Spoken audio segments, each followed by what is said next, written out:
స్వీకరించాలి, చెడుని విడిచిపెట్టాలి. అంటే వారి గురించి నేర్చుకుంటున్న మనము, బైబిల్లో ఉండే స్త్రీల గురించి నేర్చుకుంటున్న మనము, వారు ఏదైతే మంచి కార్యాలు చేశారో ఆ మంచి కార్యాలు ఒకవేళ మనం చేయకుండా ఉంటే ఆ మంచి కార్యాలు చేసేవారిగా మనం మారాలి. ఒకవేళ వారు ఏదైనా చెడు కార్యం చేస్తుంటే మనం మంచి చేసేవారిగా ఉంటే అలాంటి చెడు కార్యాలు చేసేవారిగా మనము ఉండకూడదు. బైబిల్లో దేవుడు ఏది వ్రాయించినా కూడా ప్రతిదీ కూడా సమాజంలో జరుగుతున్నవే. అంటే బైబిల్లో రాయించిన సంగతులు ఈరోజు మన కళ్ళ మీద కనబడుతుంటే ఏమి లేవు, ప్రతిదీ కూడా బైబిల్లోనే ఉంది. కనుక ఈరోజు స్త్రీలుగా కూడుకుంటున్న మనము, దేవుని మాటలు నేర్చుకుంటున్న మనము, ఒక అత్త కోడలు ఎలా ఉండాలి, కుటుంబంలో ఒక మామ అల్లుడు ఎలా ఉండాలి, వీరితో ఉన్నటువంటి బంధం ఏంటి, వీరితో ఉన్న సంబంధం ఏంటి, మన కుటుంబాల్లో ఎలా ఉంటున్నాము, ఒకవేళ మనం బైబిల్కి విరుద్ధంగా ఉంటే మనం ఎలా నడుచుకోవాలి అంటే అంశాల గురించి మనం ఆలోచన చేయగలిగితే ఈరోజు సమాజంలో ఏ సీరియల్ చూసినా, ఏ సినిమా చూసినా, ఎక్కడ ఎవరితో మాట్లాడినా ఏ విషయం మాట్లాడుతుంటారు? ఇదిగో మరి అత్త కోడళ్ళు, అత్త పైన కోడలు ఎలాంటి ఎత్తు వేయాలి, ఇంకా కోడల పైన అత్త ఎలాంటి పై ఎత్తు వేయాలి. అందుకే కదండి అత్త కోడళ్ళ గురించి సీరియల్ కూడా ఎలా పెట్టారు? గడసరి అత్త, సొగసరి కోడలు. అలాగే మరి పాటలు రాస్తూ అత్త లేని కోడలు ఎవరంట? ఉత్తమరాలంట. ఎలా ఉత్తమరాలు అవుతుంది? అత్త ఉంటేనే కదా నువ్వు ఎంత ఉత్తమరాలో తెలిసేకి. అత్తే లేనప్పుడు నీ ఉత్తమరాలని ఎలా తెలుస్తుంది? ఒక విషయం మనం ఆలోచన చేయగలిగితే ప్రతి వివాహం చేసుకోబోయే ప్రతి ఒక్కరు కూడా ఎలా ఆలోచిస్తారంటే ఆ కుటుంబంలో ఫస్ట్ అడిగే ప్రశ్న ఆడబిడ్డ ఉందా, అత్తమామలు ఉన్నారా అని. అంటే ఈ అమ్మాయి వెళ్ళే కుటుంబంలో ఎవరెవరు ఉండకూడదు? ఆడపడుచు ఉండకూడదు, అత్తమామలు ఉండకూడదు. ఎందుకంటే ఈ అత్తమామలతోనే వచ్చినంత తలపోటు, ఈ ఆడపడుచుతోనే వచ్చినంత తలనొప్పి. వీరిద్దరే కనుక లేకపోతే ఇదిగో మా జీవితం సాఫీగా కొనసాగుతుంది అని ఇలా ఆలోచించి చాలామంది పెళ్ళికి ముందే ఏ ఇంట్లో అయితే అత్తమామలు ఉండరో, ఏ ఇంట్లో అయితే ఆడపడుచు ఉండరో అలాంటి కుటుంబాన్ని సెలెక్ట్ చేసుకుంటుంటారు. అలాగే కొన్ని కుటుంబాలు ఉంటాయి.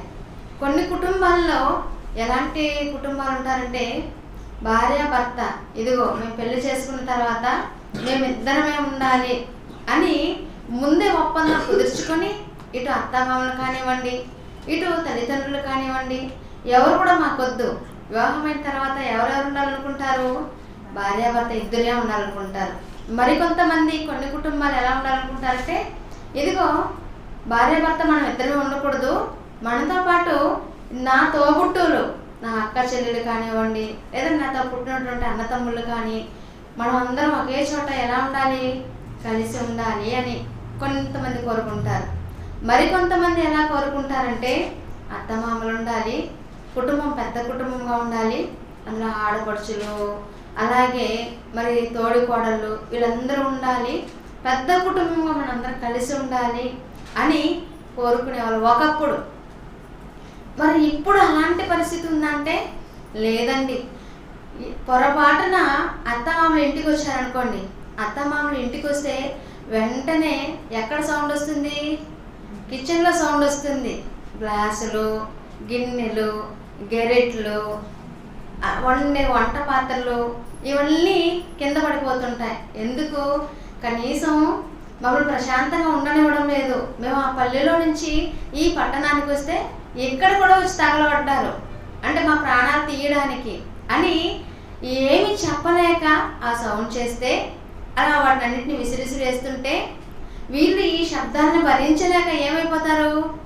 ఒకే రోజుకి ఊరికి తిరుగు ప్రయాణం అవుతారని ఇలా ప్లాన్ చేసేవాళ్ళు కొంతమంది. మరికొంతమంది ఇక వారి తల్లిదండ్రులు వస్తేనేమో ఆరోగ్యం బాగుంటుంది, అదే వాళ్ళ అత్తమామలు వచ్చారనుకోండి ఎలా ఉంటుంది?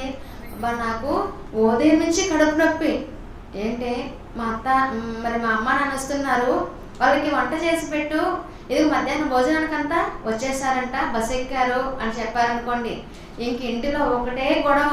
ఏంటి, నాకు ఉదయం నుంచి కడుపు నొప్పిగా ఉంది, అసలు కడుపు నొప్పే ఉండదు, లేని కడుపు నొప్పిని ఇప్పుడు కొని తెచ్చుకొని ఏం చేస్తుంటారు, నాకు కడుపు నొప్పి ఉంది, నీకు తెలియదా, కనీసం అర్థం చేసుకోవా, వచ్చినారా, సరే వస్తే ఇప్పుడు ఏం చేస్తావు, హోటల్ నుంచి ఒక పొట్లం తెచ్చిపెట్టు, తినేసి ఇదిగో అమ్మాయి వండలేకపోతుంది కనుక ఇక మనం ఇక్కడ ఉండకూడదు అనేసి వెంటనే తిరుగు ప్రయాణం అయిపోతారని ఇలా చాకచక్యంగా మరి ఆలోచించే వాళ్ళు ఉంటారు.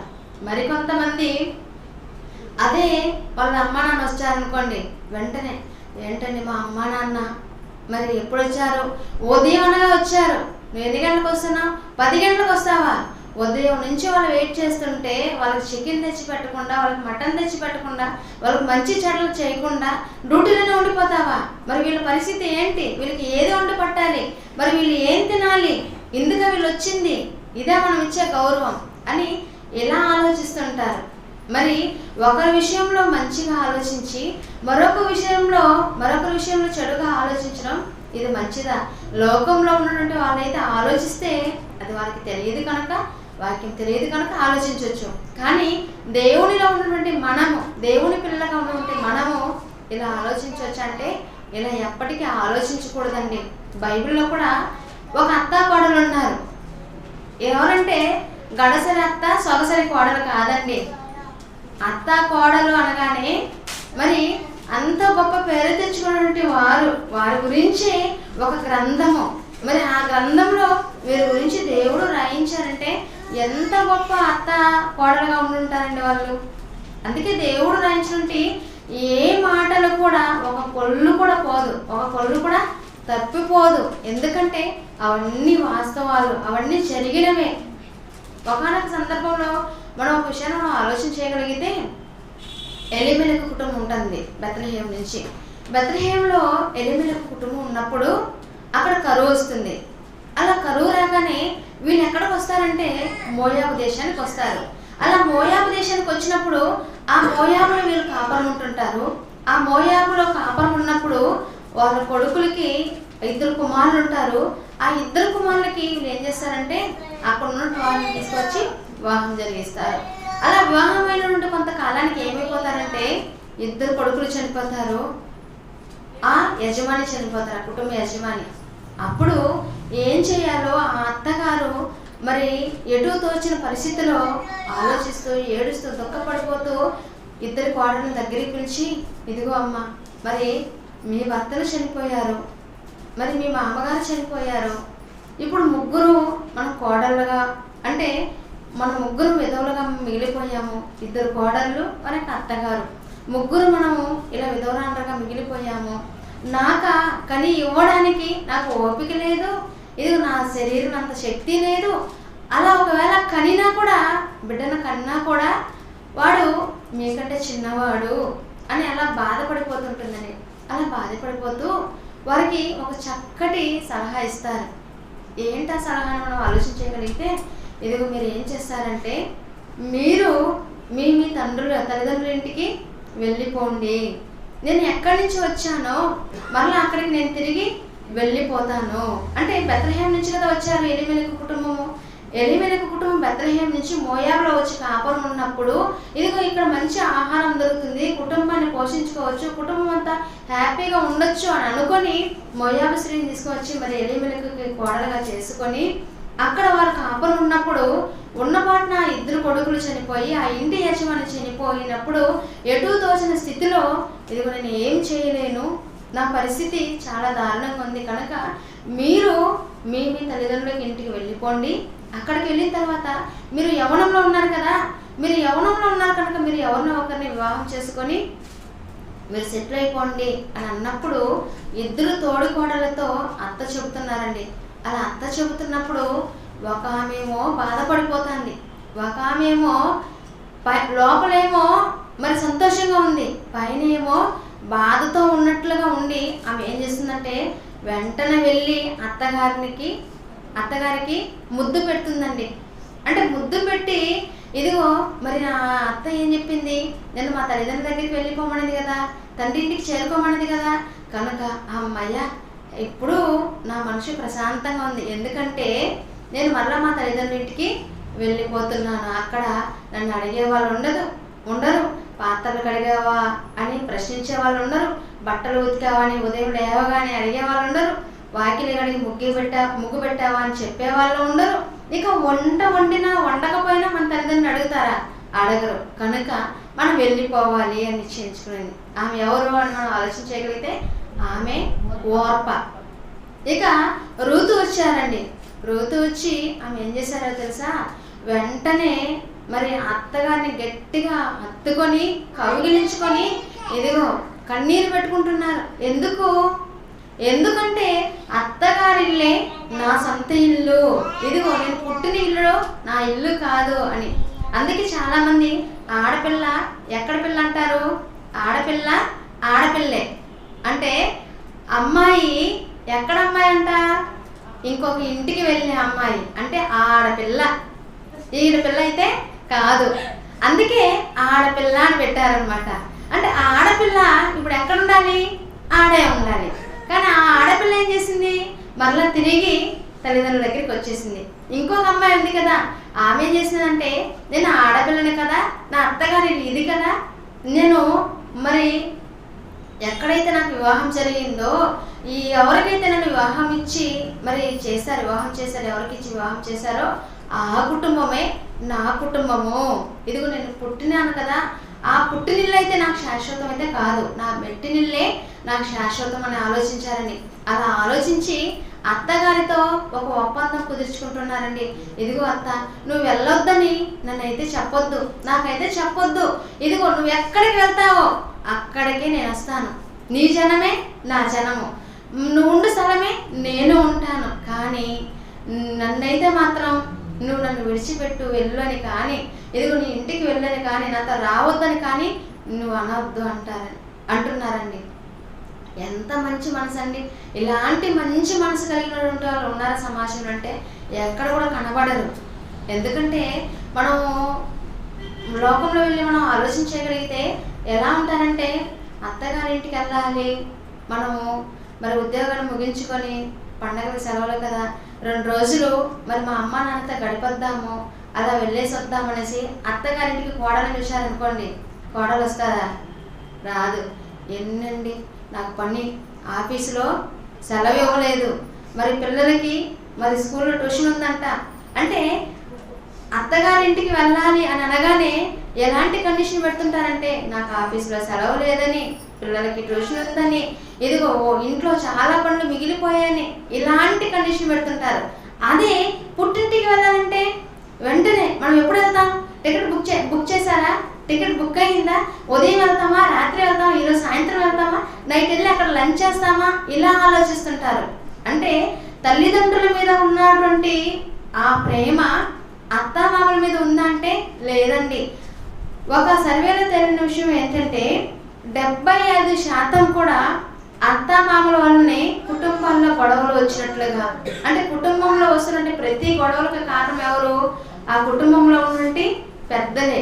అంటే ఎవరి కుటుంబంలో ఎవరిని అడిగినా ఏదో మీ కుటుంబంలో గొడవలు ఎందుకు అని అడిగామనుకోండి, వచ్చారండి మా అత్త మామమ్మ వచ్చారు, వాళ్ళు అలా వచ్చి వెళ్ళారో లేదో, ఇదిగో మా కుటుంబంలో సమస్య, గొడవే గొడవ. ఇలా ఒకవైపు మరి అబ్బాయి వాళ్ళు మరి అమ్మాయి వైపు ఉన్నటువంటి వారిని గురించి చెప్తుంటే, ఆ అమ్మాయి ఏమో అబ్బాయి వైపు ఉన్నటువంటి ఆ కుటుంబాన్ని చూపించి ఇదిగో వీళ్ళు వస్తే ఇంతే అని ఇలా మాట్లాడుతూ ఉంటారు. మరి ఇక్కడ ఉన్న అత్త కోడళ్ళు ఎలా ఉన్నారు? అత్త వెళ్ళిపోమన్నా కూడా ఆ కోడలు వెళ్ళిందా అని మనం ఆలోచించగలిగితే ఆ కోడలు వెళ్ళలేదండి. వెళ్ళక ఆమె ఏమని చెప్తున్నారో ఒకసారి మనం చూడగలిగితే, రూతు గ్రంథము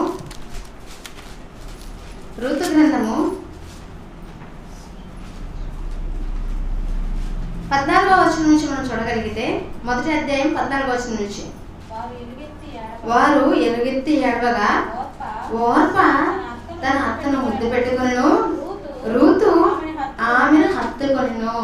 ఇదిగో అక్కడ ఓర్ప అయితే ఏం చేసిందంట? ముద్దు పెట్టుకున్నది. అంటే లోపల మాత్రము ఎలా ఉంది? అమ్మయ్య నేను ఇక్కడి నుంచి వెళ్ళిపోతే ఎంత ప్రశాంతంగా ఉంటుందో, ఎంత హ్యాపీనో, నా లైఫ్ స్టైలే మారిపోతుంది అని అనుకున్నది ముద్దు పెట్టేసింది. అలాగే రూతు ఆమెను హత్తుకొని ఇట్లుండగా ఆమె ఇదిగో నీ తోడి కోడలు తన జనుల యొద్దకు తన దేవుని యొద్దకును తిరిగిపోయినదే, నీవును నీ తోడి కోడలు వెంబడి వెళ్ళుమనెను. అత్త చెప్తున్నారండి, ఇదిగో నీ తోడి కోడలుందే, ఏమైంది? నీ తోడి కోడలు తన జనుల యొద్దకి వెళ్ళిపోయింది కనుక ఇప్పుడు నువ్వు కూడా ఏం చేయాలి? నువ్వు కూడా నీ సొంత వాళ్ళ దగ్గరికి వెళ్ళు అని చెప్తుంటే ఆమంటున్నారు, అందుకు రూతు నా వెంబడి రావద్ద, నీవు నన్ను విడిచిపెట్టు మరియు నన్ను బ్రతిమాలకొనొద్దు. ఇదిగో నా వెంట రావద్దు, నన్ను విడిచిపెట్టు అని, నన్ను విడిచిపెట్టద్దు అని నీవు నన్ను బ్రతిమాలకొనొద్దని చెప్తున్నానండి. ఇదిగో నువ్వేం చేయాలి? నన్ను విడిచి వెళ్ళిపో అని నువ్వు చెప్పొద్దు అత్త. ఇదిగో నువ్వు నీ తండ్రి ఇంటికి, నీ పుట్టింటికి వెళ్ళని నాకు మాత్రం దయచేసి చెప్పొద్దు అని చెబుతూ, నీవు వెళ్ళి చోటకి నేను వచ్చేదను, నీవు నివసించే చోటనే నేను నివసించదును, నీ జనమే నా జనము, నీ దేవుడే నా దేవుడు, నీవు మృతి పొందు చోటను నేను మృతి పొందుదును, అక్కడనే పాతి పెట్టబడుదును. ఏంటండి ఈ బంధము అంటే? నువ్వు ఎక్కడైతే చనిపోతావో అక్కడ నేను చనిపోతాను, నిన్ను ఎక్కడైతే పాతి పెడతారో అక్కడ నన్ను కూడా పాతి పెట్టాలి. ఇక్కడ ఈమె ఎవరు? ఈమెమన్నా దేవుడి గురించి తెలిసిన ఆమె. ఇప్పుడు రూతు మరి నయోమి గారైతే ఆమె ఎవరు? సత్యదేవుని తెలుసుకున్న ఆమె, అంటే ఇశ్రాయేలు జనాంగము. మరి ఈమె ఎవరు? రూతు ఎవరు అని మనం ఆలోచించగలిగితే మోయాబీరాలు. మరి మోయాబీరాలు మరి వీళ్ళకి ఏంటంటే, వీళ్ళకి దేవతలు అంటే అన్ని దేవతలను ఆరాధించడం చాలా ఎక్కువ అన్నమాట. అంటే అన్ని దేవతలను పూజించే ఈమె ఎవరి గురించి చెప్తున్నారంటే అత్తగారి గురించి చెప్తున్నారు. నువ్వు ఎక్కడికి వెళ్తావో అక్కడికి. ఒక పాట ఉంది కదా, నువ్వు ఎక్కడికి వెళ్తే ఆడికి వస్తా సువర్ణ, అంటే సువర్ణ ఎక్కడికి వెళ్తే అక్కడికి వస్తానే. కానీ ఇక్కడ ఏం చెప్తున్నారు? నువ్వు ఎక్కడికి వెళ్తే అక్కడికే నేను వస్తాను అత్త, నువ్వు చనిపోతే నిన్ను ఎక్కడైతే పాతి పెడతారో అదే ప్లేస్లో నన్ను పాతి పెట్టాలి, అక్కడే నేను మరణిస్తాను అని అంత బాండింగ్ ఉందండి. ఎంత అంటే చాలా గొప్ప బంధం కదా, అత్త కోడల బంధం అంటే చాలా గొప్ప బంధంగా కనబడుతుంది. ఒక విషయం మనం ఆలోచన చేయగలిగితే, ఇక్కడ ఈ అత్త కోడళ్ళు మరి కిందికి వస్తే ప్రమాణాలు ఉంటాయండి. ఒక పెళ్ళికి ప్రమాణాలు ఏం చేస్తుంటారు? పెళ్ళి అయ్యేటప్పుడు ఇదిగో పెళ్ళి మీ ఇద్దరికి వివాహం అయింది కదా, ఈ రోజు నుంచి నీవు నీ భర్తని విడవకూడదు, మరి కష్టాలెందు, సుఖమెందును, వ్యాధి ఎందు, బాధలందు, మరి ఎన్ని ప్రమాణాలు చేపిస్తారండి. అన్ని ప్రమాణాలు చేయించి మీరిద్దరూ ఏం చేయకూడదు? మీరిద్దరూ ఒకరిని ఒకరు విడిచిపెట్టకూడదు. మీ ఇద్దరిని ఏది వేరు చేయాలి? మరణం తప్ప ఇంక ఏది వేరు చేయకూడదని పెళ్లి రోజు ప్రమాణాలు చేపిస్తారు. అలా ప్రమాణాలు చేయించేసి పెళ్లి చేసి వచ్చే కొద్దికి 2 నెలలకు 3 నెలలకు ఏం తీసుకుంటారు? విడాకులు తీసుకొని ఉంటారు. ఇవి జరగడం లేదా? ఎన్ని ప్రమాణాలండి. ఇక్కడ ఎలాంటి ప్రమాణాలు చేస్తున్నారంటే, ఇదిగో నువ్వు నన్ను విడిచిపెట్టి వెళ్ళు అని చెప్పొద్దు, నా వెంబడి రావద్దని మాత్రం నువ్వు చెప్పొద్దు ప్లీజ్ అని రిక్వెస్ట్ చేసుకుంటూ, నువ్వు ఎప్పుడు మరణిస్తావో నీ మరణించేంత వరకు నేను నీతో పాటే ఉంటా, నిన్ను ఎక్కడైతే సమాధి చేస్తారో అక్కడే నేను కూడా నన్ను కూడా సమాధి చేయబడాలి అని మాట్లాడుతున్నారంటే వాళ్ళిద్దరి మధ్య బంధం అండి. మనము అత్తా కోడళ్ళ గురించి చాలా ఏ సీరియల్లో చూడండి అత్తా కోడళ్ళ గురించి మంచిగా, ఇదిగో వీళ్ళిద్దరూ అత్తా కోడలు ప్రేమగా ఉన్నట్లు ఈ సీరియల్ ఉంది అని చెప్పగలరా? చెప్పలేరు. అత్త ఒక మాట మాట్లాడింది అనుకో, ఈ అత్త ఈ మాట మాట్లాడితే రెండో మాటగా మనం ఏం మాట్లాడాలి? లేదంటే అత్త ట్యాప్ తిప్పింది అనుకో, కొలాయి తిప్పి వదిలేసింది, కోడలు చూసింది కదా, కోడలు చూసిన కోడలు ఏం చేయాలి? ట్యాప్ ఆపాలా లేదా? ఆపాలి. కానీ ఎలా చేస్తారు? నేను మా అత్త కొలాయి తిప్పింది కనుక నేనేం ఓపెన్ చేయాలి? నేను గ్యాస్ ఆన్ చేసి పెట్టేస్తాను. ఇప్పుడు ఆమె చేయాలి, వచ్చి టీకో కాఫీకో మరి ఆ స్టవ్ వెలిగించింది అనుకో, ఆ స్టవ్ కానీ అంటే గ్యాస్ పేలి చనిపోనిలే అంటే ఇలాంటి మరి ఎన్నో ఎత్తులు వేస్తున్నటువంటి సమాజం అంటున్నాడు. కానీ ఆ రోజు ఉన్నటువంటి అత్తా కోడలు ఎలా ఉన్నారంటే, ఆమె ఎంత ప్రేమగా చూసుకొనకపోతే ఆ అత్త మీద అంత ప్రేమతో ఆ కోడలు ఉంటుంది. ఒకసారి చక్కగా ఆలోచించాలి. అంటే తల్లి కూతురుల బంధం కంటే కూడా గొప్ప బంధంగా ఇది కనబడుతుందండి. అందుకే కింది మాటల్లోనికి మనం రాగలిగితే, మరణం తప్ప మరి ఏదైనాను నిన్ను నన్ను ప్రత్యేకించిన ఎడల యెహోవా నాకు ఎంత కీడైనా చేయను కాక నేను. ఇదిగో మరణం తప్ప అంటే పెళ్లి నాటి ప్రమాణాలు ఇక్కడ వీళ్ళు చేస్తున్నట్లుగా ఉందండి అత్తా కోడల మధ్య. అంటే వీళ్ళు ప్రమాణాలు చేస్తున్నారు. అంటే ఇచ్చింది ఆ ఇంటికి కోడలుగా, వచ్చింది ఆ ఇంటికి కోడలుగా. ఎప్పుడెప్పుడబ్బా నేను ఈ ఇంటిని విడిపించుకొని తనిగా కాపాడు పెట్టాలి అని ఆలోచించే ఆ కుటుంబాలు ఎక్కడ, నేను ఎప్పుడు నా అత్తతోనే ఉంటాను అన్నటువంటి చెబుతున్నటువంటి ఈ రూతు గారు ఎక్కడండి? ఎంత గొప్పగా దేవుడు రాయించారు రూతు గారి గురించి అని మనం ఆలోచించగలిగితే, ఇదిగో వీళ్ళ బంధమే మనము కలిగి ఉండాలి అని రాయించారండి. చాలామంది అత్తల గురించి మాట్లాడుతూ చాలా అంటే నోటికి వచ్చినట్లుగా మాట్లాడుతుంటారు. ఇదిగోండి మా అత్త ఏ పని చేయదు, మా అత్తకి ఎప్పుడు తినడం నిద్రపోవడమే, మా అత్తకి ఎప్పుడు ఊరు పెత్తనాలే, మా అత్తకి ఎప్పుడు టీవీ పిచ్చే, మా అత్తకి ఎప్పుడు సీరియల్లే, ఇలా మాట్లాడుతుంటారు. మరి అలా మాట్లాడుతున్నప్పుడు ఒకసారి అత్తని మనం చెబుతున్నప్పుడు మనము రాబోయే కాలంలో అత్తనే కదా అవుతాము, మనకి పిల్లలు ఉంటారు కదా, అప్పుడు మనము ఒకరోజు అత్త కావాల్సిన వాళ్ళమే. అప్పుడు మనల్ని మన కోడలు ఇలా మాట్లాడుతుందేమో అని ఎందుకు ఆలోచించరు? అంటే అప్పుడు మనం ఉంటామో ఉండమో, ఏమో కోడలు వచ్చే వరకు మనము ఇక్కడే ఉంటామా అని ఇలా ఆలోచిస్తుంటారండి. కానీ ఈ అత్తా కోడళ్ళ బంధం చాలా గొప్ప బంధంగా ఉంటుందండి. ఒకసారి పెళ్లి నాటి ప్రమాణాలను ఒకసారి మనం చూడగలిగితే ఆదికాండంలో ఉంటుందండి. ఆదికాండము 2వ అధ్యాయము 24వ వచనంలో మనం చూడగలిగితే, ఆదికాండం 2వ అధ్యాయం 24వ వచనంలో, కాబట్టి పురుషుడు తన తండ్రిని తన తల్లిని విడిచి తన భార్యను హత్తుకును, వారు ఏక శరీరమై ఉందురు. కాబట్టి పురుషుడు వివాహమైన ప్రతి పురుషుడు కూడా ఎవరిని హత్తుకొని ఉన్నారంట? కాబట్టి పురుషుడు తన తండ్రిని తన తల్లిని విడిచి, తన తల్లిని తండ్రిని మరచి అని దేవుడు రాయించారా? విడిచి అని దేవుడు రాయించారా? విడిచి అంటే వాళ్ళని మర్చిపో అని చెప్పడం లేదండి. వాళ్ళ దగ్గర నుంచి దూరంగా వాళ్ళని విడిచిపెట్టి ఇప్పుడు ఎవరెవరు ఉండాలి? భార్య భర్తలుగా మీరు అంటే ఒకరినొకరు మీరు ఎలా ఉన్నారంటే హత్తుకొని ఉండాలి. భార్యను హత్తుకొని వారు ఏక శరీరమై ఉందురని. భార్య ఒక ఆలోచించింది అనుకోండి, భార్య భర్తలు ఇద్దరు ఏక శరీరం అని దేవుడు రాయించాడా లేదా? ఏక శరీరం అని రాయించాడు. మరి భార్య భర్త ఇద్దరు కలిసి ఒకే ఆలోచన చేసేవారుగా ఉంటున్నారా? ఈ రోజు మనం ఆలోచించగలిగితే ఈ రోజు ఏ కుటుంబంలో కూడా భార్య భర్తల ఆలోచన ఇద్దరిది కూడా ఒకటిగా ఉండదు. ఎందుకంటే భార్య ఒకటి చెప్పింది అనుకోండి, భర్త దాన్ని అవునంటారా కాదంటారా? కాదు అంటారు. ఒకవేళ భర్త ఏదైనా చెప్పారనుకోండి, వెంటనే భార్య ఏం చెప్తుంది? కాదు నా మాటే నెగ్గాలి, ఇది సరికాదు. అంటే భార్యాభర్తలు ఇద్దరు ఏక శరీరం అని చెప్పినప్పుడు, భార్యాభర్తలు ఇద్దరు ఒకటని చెప్పినప్పుడు, భార్యాభర్త ఇద్దరు సగం సగం అంటే భర్త అని అనగానే ఇదిగో మరి నీ దేహం మీద నీకు అధికారం లేదు. ఎవరికి ఉంది నీ దేహం మీద అధికారము? భార్యకే ఉంది. కనుక ఇప్పుడు నువ్వేం చేయాలి? భార్య చెప్పినట్టు వినాలి. అలాగే భర్తకి ఎవరి దేహం మీద అధికారం ఉంది? భార్య దేహం మీద. ఇప్పుడు భర్త చెప్పినట్లే వినాలి. అంటే ఇద్దరు ఏక శరీరం అన్నాడు దేవుడు. కనుక ఏక శరీరంగా ఉండవలసిన వీళ్ళు ఎలా ఆలోచిస్తుంటారు? అబ్బా నా భర్త ఎప్పుడెప్పుడు ఆయన బాగుపోతాడు, ఈ తలనొప్పి నేనెప్పుడు భరించలేను అంటే ఎలా ఆలోచిస్తున్నారు? ఏక శరీరమే కదా.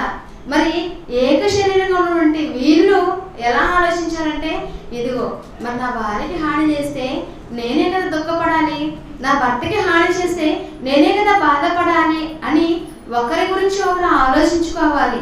అప్పుడే అది ఏక శరీరము మరి అవుతుంది. అలా కాకుండా ఇదిగో నువ్వే నేనే అని కూర్చున్నారనుకోండి, మరి మధ్యలో ఎవరు వచ్చి కూర్చుంటారు? అపవాది వచ్చి కూర్చుంటాడు.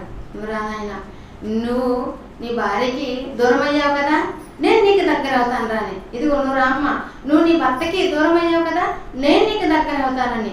మధ్యలో అపవాది వచ్చి ఇప్పుడు ఏం చేస్తాడు, ఇదిగో చూసావా నీ భర్త నిన్ను పుట్టింటికి పంపించలేదు కనుక ఇప్పుడు నువ్వు ఏం చేయాలి, వాళ్ళని ఇక్కడికి రానివ్వకూడదు, వాళ్ళ తల్లిదండ్రులు వస్తారు కదా వాళ్ళని ఇక్కడికి రానివ్వకూడదు, ఇదిగో చూసావా నీ పుట్టింటోళ్ళు పలానా ప్రదేశానికి రమ్మంటే నిన్ను పంపించలేదు కనుక ఇప్పుడు నువ్వేం చేయాలి, ఊరికి వెళ్ళాలంటే నువ్వు అడ్డు చెప్పాలి, ఇదిగో చూసావా మరి మీ ఇంట్లో శుభకార్యం జరిగేటప్పుడు ఏదైనా కనీసం ఒక చిన్న ముక్కు కూడా కన్నా కొనిచ్చాడా లేదు, కానీ వాళ్ళ సహోదరుల ఇంట్లో కార్యం జరిగేటప్పుడు ఒక పెద్ద బంగారు చైన్ తీసుకొని వచ్చి ఇస్తున్నాడు, అంటే నీ మీద ప్రేమ లేదన్నమాట, అంటే ఎవరికి అవకాశం ఇస్తున్నారు అన్నమాట, ఇక్కడ అపవాదికి చోటు ఇచ్చేస్తున్నారు, అంటే అపవాది వాడి వశంలోనికి మనల్ని తీసుకుంటుంది కనుక కుటుంబాలలో ఉన్నటువంటి మనము ఎలా ఆలోచించాలి, ఇలాంటి ఆలోచన మనకు కలిగినప్పుడు ఇది దేవుని ఆలోచన అయితే కాదు, ఇది ఎవరి ఆలోచన, ఒక కుటుంబానికి మరో కుటుంబానికి చిచ్చులు పెడుతున్నాడు, రచ్చ పెడుతున్నారు, ఒకరికి ఒకరికి మధ్య గొడవలు వస్తున్నాయి అని అన్నప్పుడు ఇది ఎవరిదంటే ఇది అపవాదిది. భర్త చెప్పినప్పుడు భర్తకి లోబడమన్నాడా, భర్తకి ఎదురు తిరగమన్నాడు దేవుడు, భర్తకి లోబడమని చెప్పారు. అలాగే భార్య, నీ భార్యని కూడా నువ్వు ఏం చేయాలంటే దేవుడు, ఇదిగో నీ భార్య బలహీనమైన ఘట్టం కనుక ఆమె మరీ బలహీనురాలు కనుక ఇప్పుడు నువ్వేం చేయాలి, ఆమెకు మరి ఆమె ఎలా ఉందో ఆ పరిస్థితిని చూసి నువ్వు నడుచుకోవాలి. నీ భార్యాభర్తల గురించి దేవుడు చాలా చక్కగా రాయించారండి. ఇప్పటి వరకు ఒక అత్త కోడల గురించి మనం ఆలోచించాం. ఇక్కడ బైబిల్లో ఒక మామ అల్లుడు కూడా ఉన్నారండి. అత్త కోడలు ఎలాగైతే ప్రేమ కలిగి ఉన్నారో, ఒకరిని ఒకరు విడిచిపెట్టకుండా ఎలాంటి బంధం కలిగి ఉన్నారో అలాంటి బంధమే ఒక మామ అల్లుడు కలిగి ఉన్నారండి. వాళ్ళు ఎవరైనా మనం ఆలోచన చేయగలిగితే వాళ్ళే మోషే గారు, అలాగే వాళ్ళ మామ యిత్రో గారు. మరి వాళ్ళకి ఎలాంటి బంధం ఉందని మనం ఆలోచన చేయగలిగితే, మోషే గారు మరి అక్కడ ఐగుప్తు నుంచి మిద్యానికి పారిపోతారు. మిద్యానికి పారిపోయినప్పుడు అక్కడ యిత్రో గారి కుమార్తెలు వస్తారు, మందను మేపుతుంటారు. అక్కడ మోషే గారు కనబడినప్పుడు ఆ మందరికి వాటికి అన్నిటికీ నీళ్లు పెట్టినప్పుడు, ఇదిగో ఒక మనుషులు వచ్చారు, మన మందరికి అంతా నీళ్లు పెట్టారు, అందువల్ల మేము త్వరగా వచ్చేసాం ఈరోజు అని ఇంట్లో వీళ్ళు చెప్పినప్పుడు, అతను ఎక్కడని అడిగినప్పుడు అతను మందరికి నీళ్లు పెట్టిన చోట బావి దగ్గర ఉన్నారు, అక్కడే ఉన్నారని అన్నప్పుడు వీళ్ళు అతను తీసుకోండి అని అంటారు. అలా ఇంటికి తీసుకువచ్చిన తర్వాత ఆ మందను మేపడానికి పంపిస్తారు. అక్కడ యిత్రో గారి దగ్గరికి వచ్చినప్పుడు మరి ఎన్ని సంవత్సరాలు మోషే గారు అంటే 40 సంవత్సరాలు. మరి ఆ 40 సంవత్సరాల కాలంలో అతనికి తన కుమార్తెనిచ్చి యిత్రో గారు ఏం చేస్తారు, ఇదిగో నువ్వు నాకు అల్లుడుగా, నిన్ను నేను నా అల్లుడుగా చేసుకుంటాను అని అల్లుడుగా చేసుకుంటారు. అలా అల్లుడుగా చేసుకున్న తర్వాత 40 సంవత్సరాలు మామగారింటి ఎలా ఉంటారంటే మందను మేపుతూ ఉంటారు. అలా మందను మేపుతూ ఉన్నప్పుడు ఎక్కడే కానీ, రే నువ్వు నాకు అల్లుడు కదా, నువ్వే మా ఇంట్లో ఉన్నావు, నువ్వే మాకు పని మనిషివి, నేనే పోతే పోని నేను నా కూతురునిచ్చాను అని ఎక్కడన్నా మాట్లాడారా? మాట్లాడలేదండి. ఎంతగా వాళ్ళ బంధం ఎలా ఉందంటే, మోషే గారు ఆ ఇశ్రాయేలు జనాంగాన్ని ఇక్కడ మందను మేపారు కదా, 40 సంవత్సరాలు మందను మేపిన తర్వాత మళ్ళీ ఏం చేస్తారంటే, మళ్ళా దేవుడు ఇదిగో నేను ఆ ఇశ్రాయేలు జనాంగం ఉన్నారే ఐగుప్తులో చాలా బాధ పడుతున్నారు, వాళ్ళు మొర పెడుతున్నారు, వాళ్ళని అక్కడి నుంచి నువ్వు ఏం చేయాలి, విడిపించి కనానికి తీసుకొని రావాలి అని చెప్పినప్పుడు మళ్ళా మోషే గారు మరి మిద్యాను నుంచి మళ్ళీ ఐగుప్తుకి వెళ్తారు. అలా వెళ్ళినప్పటికీ మోషే గారికి వయసు ఎంత అని మనం ఆలోచన చేయగలిగితే 80 సంవత్సరాలు. 40 సంవత్సరాల వయసులో వివాహం అయితే మళ్ళీ తిరిగి మామగారింటి నుంచి మళ్ళీ ఐగుప్తుకి వెళ్ళినప్పుడు 80 అంటే 80 సంవత్సరాలు. ఈ 80 సంవత్సరాల కాలంలో అక్కడికి వెళ్ళి ఆ ఇశ్రాయేల్ జనాంగాన్ని అంతటిని అక్కడ సూచక క్రియలు చేసి ఐగుప్తులో అక్కడి నుంచి ఇశ్రాయేల్ జనాంగాన్ని అంతటిని తీసుకొని మళ్ళీ ఎక్కడికి వచ్చారు, కనానికి నడిచి వస్తున్నారు. అలా వస్తున్నప్పుడు ఇప్పుడు తన అల్లుడు, కూతురు, కొడుకులు వీళ్ళందరూ ఆ ప్రాంతంలో అరణ్య ప్రాంతంలో వస్తున్నారని మామగారికి తెలుస్తుంది. అలా తెలిసినప్పుడు ఆయన ఎలాగైనా సరే ఇదిగో మరి నా అల్లుడు, కూతురు, అలాగే కొడుకు, క్షమించండి మనవాళ్ళు వీళ్ళందరూ కలిసి మరి అక్కడికి వెళ్ళారు కదా, వాళ్ళు ఎలాగైనా సరే నేను చూడాలి అని అనుకొని మామగారు పరిగెత్తుకుంటూ వస్తారండి. అలా మార్గ మధ్యలోకి వచ్చినప్పుడు దూరం నుంచి చూశారు. దూరం నుంచి చూసి ఒకరిని ఒకరు మరి ఎలా హత్తుకుంటున్నారో మనం ఒకసారి ఆ మాట మనం చూడగలిగితే నిర్గమకాండము 18వ అధ్యాయము 17వ వచనం. నిర్గమకాండము 18వ అధ్యాయము 17వ వచనం. అందుకు మోషే మామ అతనితో, నీవు చేయుచున్న పని మంచిది కాదు, నీవును నీతోనున్న ఈ ప్రజలను నిశ్చయముగా నలిగిపోదురు, ఈ పని నీకు మిక్కిలి భారము. అంతకంటే ముందుగా ఉంటుందండి. ఇక్కడ త్రోవలో ఉన్నప్పుడే ఇదిగో తను ఏం చేస్తారంటే ఈ అధ్యాయంలో పైన ఉంటుంది 7వ వచనం మనం చూడగలిగితే, మోషే తన మామను ఎదుర్కొని పోయి వందనము చేసి అతన్ని ముద్దు పెట్టుకొనెను. వారు ఒకరి క్షేమం ఒకరు తెలుసుకుని గుడారంలోనికి వచ్చేది. ఇక్కడ మోషే గారు కనానికి ప్రయాణం అవుతున్నారు. కనానికి ప్రయాణం అవుతున్నప్పుడు ఏం చేస్తున్నారంటే వాళ్ళ మామ వచ్చారు. వాళ్ళ మామగారు వచ్చినప్పుడు ఇక్కడ ఏం జరుగుతుందంటే, మోషే తన మామను ఎదుర్కొని పోయి ఇదిగో తన మామగారు వస్తున్నారని మోషే గారికి తెలపబడింది. అలా తెలిసినప్పుడు మోషే గారి పరిగెత్తుకుంటూ వెళ్తున్నారంట తన మామగారి దగ్గరికి. ఈ రోజు ఎక్కడైనా కానివ్వండి, తన కుటుంబంలోనికి అత్తమామలు వచ్చారనుకోండి, సంతోషంగా రండి మామగారు, రండి అత్తగారు అని స్వీకరించే కుటుంబాలు ఉన్నాయా? లేదండి. ఇక్కడ మోషే గారు తన అల్లుడు, కూతురు, మనవళ్ళు ఎలా ఉన్నారో చూడాలని వచ్చినప్పుడు పరిగెత్తుకుంటూ మోషే గారు వెళ్తున్నారు. అలా మోషే గారు వెళ్తూ వందనం చేశారంట. ఎలా ఉంటారండి, అత్త కోడలు ఇంట్లో రచ్చలేసుకుంటారు, అలాగే మామ అల్లుళ్ళు ఇంట్లో రచ్చలేసుకుంటారు. మరి చర్చికి వచ్చినప్పుడు ఎలా ఉంటారు? చర్చికి వచ్చినప్పుడు అందరూ కలిసి ఒకే బలలో చేయి వేస్తారు, అందరూ కలిసి అదే ద్రాక్షారసాన్ని తీసుకుంటారు, మరి అందరూ కలిసి ప్రార్థనలో ఏకీభవిస్తారు. కానీ ఒకరితో ఒకరు మాటలు ఉంటాయంటే ఒకరితో ఒకరు మాట్లాడదు, ఒకరితో ఒకరు మరి చేతులు కలుపుకుంటారు లేదు, వందనాలు చెప్పుకుంటారంటే లేదు. కానీ ఇక్కడ ఈ మోషే గారి విషయంలో మనం ఆలోచించగలిగితే, మామగారు వస్తున్నారని అనగానే ఇతనే పరిగెత్తుకుంటూ వెళ్ళి వందనం చేసి అతను ఏం చేస్తున్నారు? ముద్దు పెట్టుకుంటున్నారంట అండి మోషే గారు తమ మామగారిని. అలా ముద్దు పెట్టుకుని అలా వాళ్ళిద్దరు ఏం చేశారంటే గుడారంలోనికి వెళ్ళారంట. వెళ్ళిన తర్వాత తమ మామగారికి ఐగుప్తులో దేవుడు ఎలాంటి సూచక క్రియలు చేశారు, ఎలా కాపాడారు, ఏమేమి జరిగింది అన్నటువంటి విషయాన్ని పిన్ టు పిన్ ఎవరు చెప్తున్నారు? మోషే గారు తమ మామగారికి చెప్తున్నారు. ఇదిగో మరి మామగారు, మరి ఈ పనిలో నేను ఏమైపోతున్నాను, విసిగిపోతున్నాను, అలసిపోతున్నాను, ఇంత కష్టం జరిగింది.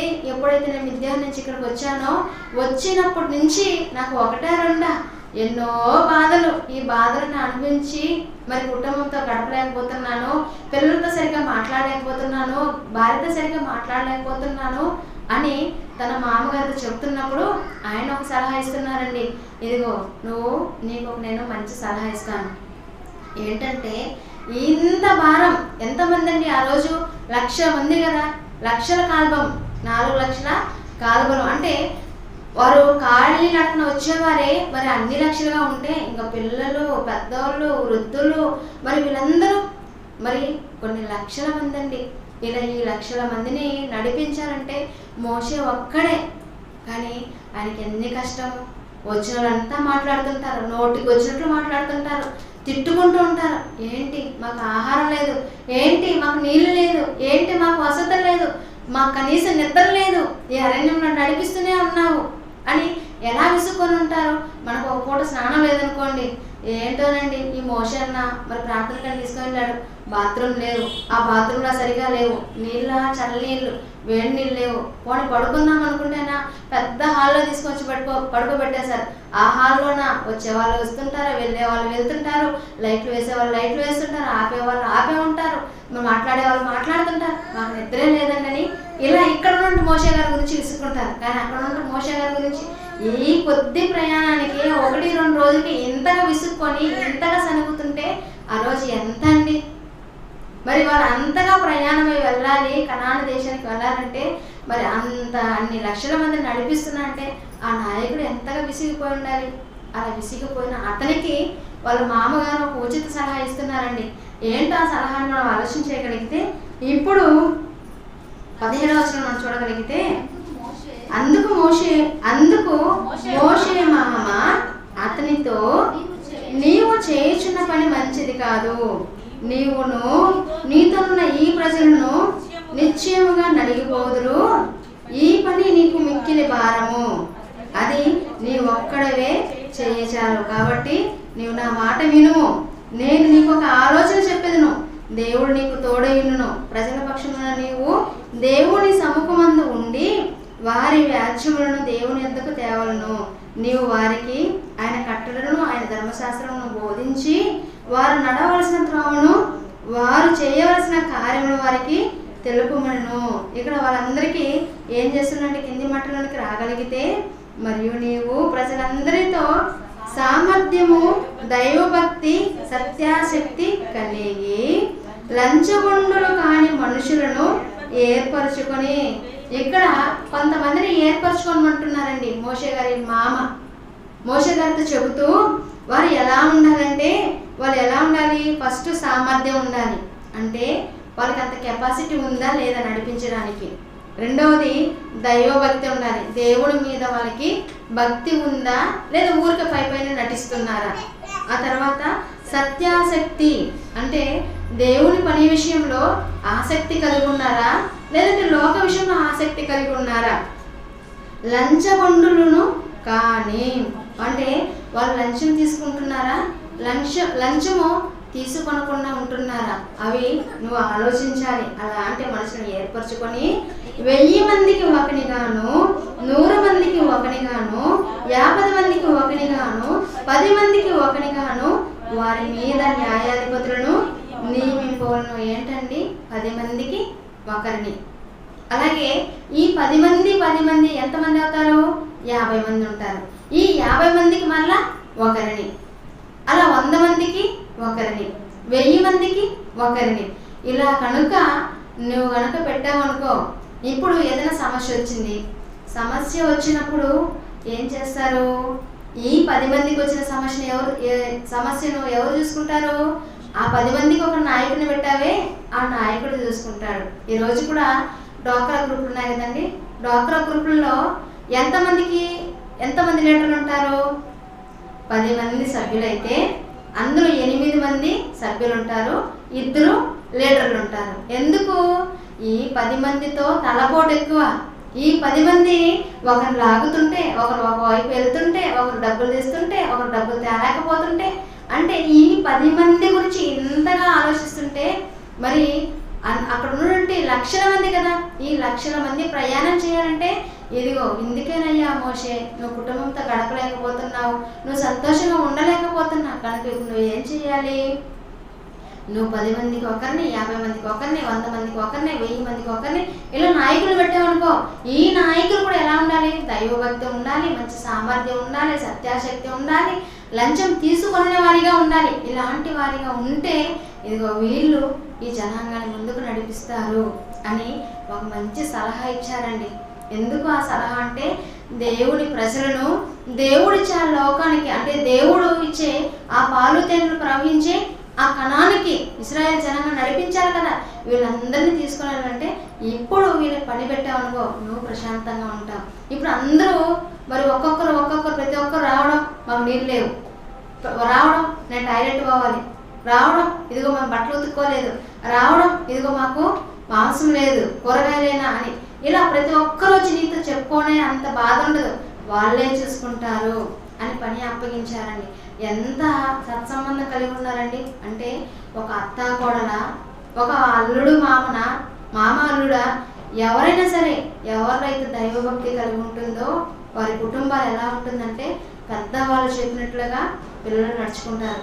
అలా నడుచుకున్నప్పుడు ఆ కుటుంబం ఎలా ఉంటుందంటే, ఎక్కడ కూడా కుటుంబం చిన్నాభిన్నం అయిపోవడానికి ఉండదు. అంటే పెద్దల మాట సద్దన్న మూటలే అని మూట కట్టి పక్కన పెట్టేయకూడదండి. పెద్దల మాట అది ఎప్పుడు ఓల్డ్ ఈజ్ గోల్డే. ఒకప్పుడు ఉన్నటువంటి ఆ యొక్క వృద్ధులు అంత బలం కలిగి ఈ రోజు ఉన్నటువంటి వాళ్ళు ఉన్నారంటే ఎవరు లేరు. కనుక ఇక్కడ అత్తాకోడల గురించి దేవుడు రాయించారు, అల్లుడు మామ గురించి దేవుడు రాయించారు. వీళ్ళ గురించి ఎందుకు రాయించారు, వీళ్ళ గురించి ఎందుకు తెలుసుకోవాలి అని మనం ఆలోచించగలిగితే మన కుటుంబాలు పతనావస్థలోనికి వెళ్ళిపోకుండా ఉండాలంటే, మన కుటుంబం అపవాదికి చోటు ఇవ్వకుండా ఉండాలంటే, మనము మన కుటుంబం క్షేమంగా ఉండాలంటే, ఇదిగో భార్య చెప్పినట్లు భర్త, భర్త చెప్పినట్లు భార్య, ఒకరికి ఒకరు లోబడుతూ ఒకరిని ప్రేమిస్తూ అలా ప్రేమ కలిగి ఉంటే మధ్యలో అపవాది వస్తుందా? మధ్యలో వచ్చి చిచ్చు పెడతాడా? పెట్టడు. ఒకవేళ వచ్చి చిచ్చు పెట్టినా అర్థం చేసుకొని ఇదిగో ఇవన్నీ దైవపు లక్షణాలు కాదు, ఇవన్నీ ఎవరి లక్షణాలు? అపవాది లక్షణాలు. కనుక ఇప్పుడు మనం ఏం చేయాలి?